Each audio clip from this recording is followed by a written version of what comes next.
Grace from Rocky Mountain Gardens. My name is Mary, and I'm here today to share with you how I do composting.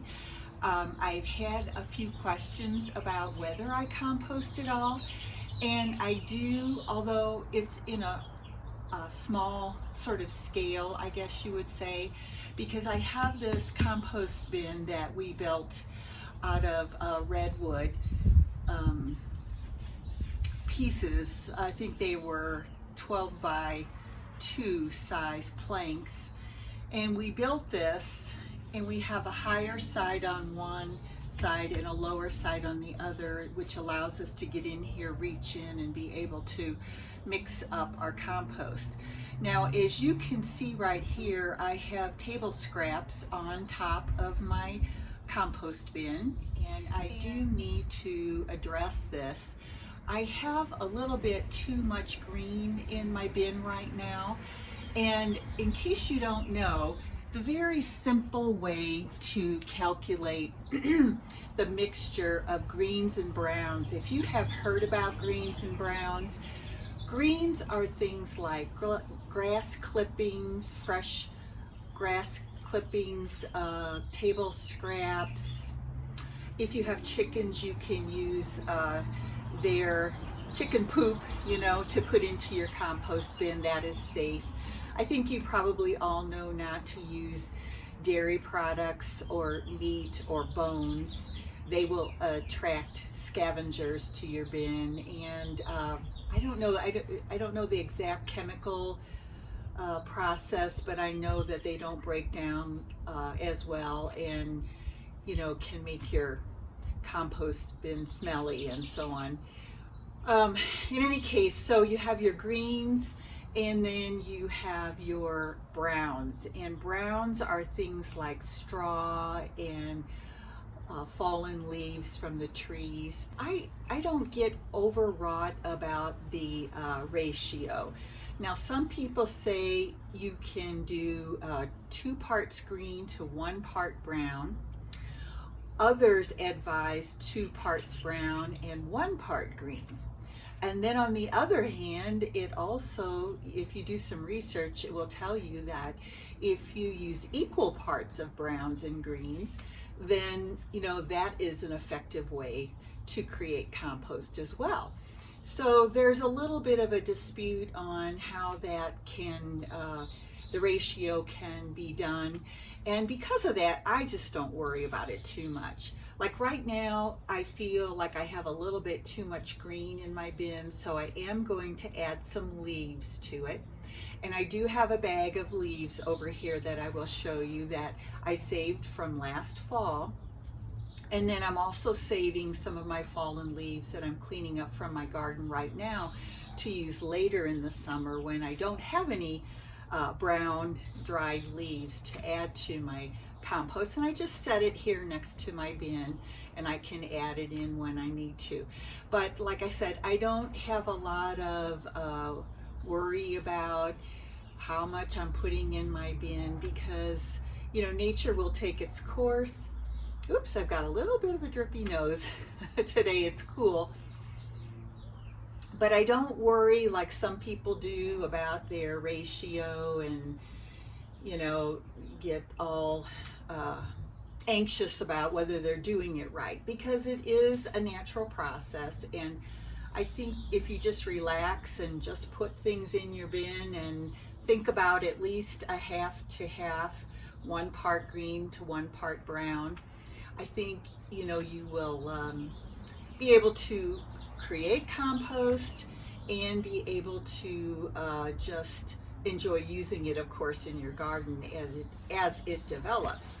Now, I like to do the composting because I make use of my table scraps, and I also make use of my grass clippings and my leaves.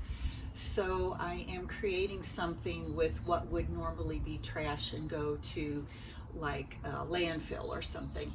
Now, this bin is too small to make enough compost for my entire garden. I think I said that in an earlier video. So I do buy composted steer manure or cow manure to use in my garden to have enough to keep my soil in my large backyard garden back here, I like to keep that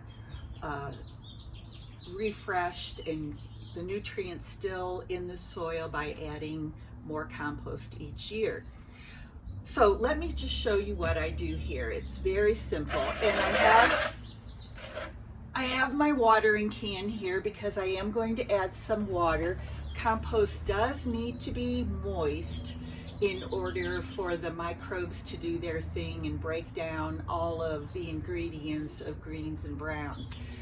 So in the summer, you know, when it's hot and dry, you do need to add water to your compost bin in order to facilitate the microbial action, I guess you would say, and getting your compost bin cooking, as they say, breaking down all the ingredients.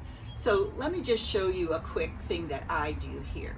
Guys, from my bag of leaves here, I'm going to go ahead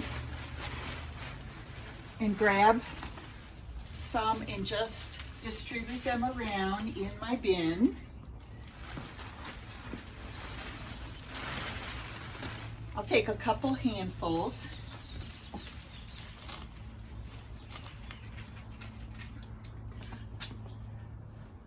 Next, I'm going to add some water with my watering can.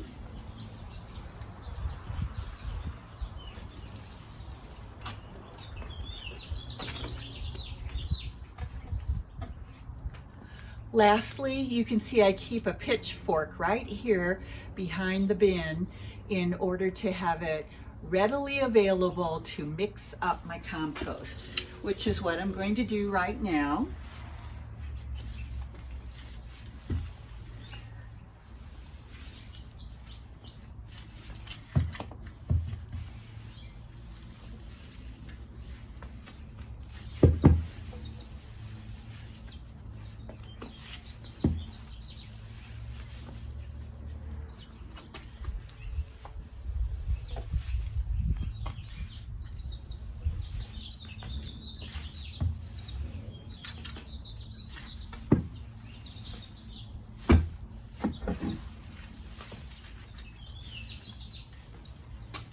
Now I'm just going to sort of spread it out evenly.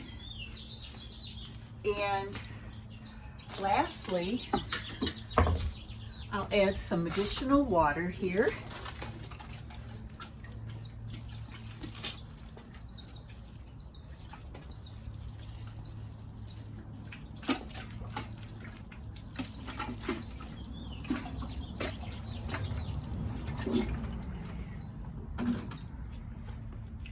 And there we are, that's it.